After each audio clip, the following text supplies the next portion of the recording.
Second game of the Stanley Cup final, and we've got our first overtime. All the goals in this one coming in the first period, 4 of them total, and nothing in the last 2. So let's take a look at our statistics after 60 minutes, after regulation time. St. Louis Blues with the zone time advantage so far in this game. Again, a lot of opportunities on the power play they haven't been able to capitalize on.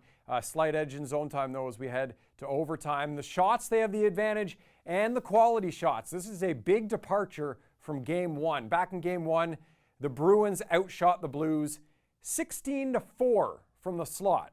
16-4. So this is a massive improvement for the St. Louis Blues. Later in the game, you can see them getting that zone time, but having more trouble getting into those dangerous areas. Something they'll have to do as we get into overtime. But another big difference here is the rush scoring chances. St. Louis was 7 in this game, much better than they did in Game 1, and only 4 for the Boston Bruins, who are dumping the puck in a lot more. There we go, back to this one. Only 4 rush chances for the Boston Bruins after regulation in this game. If you go back to Game 1, the Bruins carried the puck in a ton. They created a lot off the rush.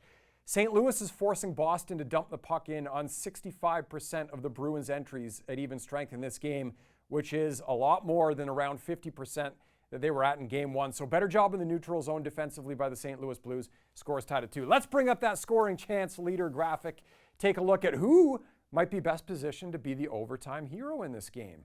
Patty Maroon leading the way. He's got 5 shot attempts on net from the slot. So he's our scoring chances leader.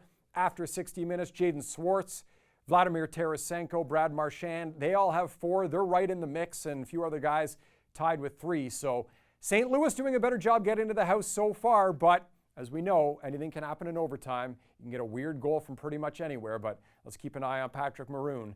Enjoy the overtime, and as always, keep it locked on our social media channels on Twitter @ThePointHockey.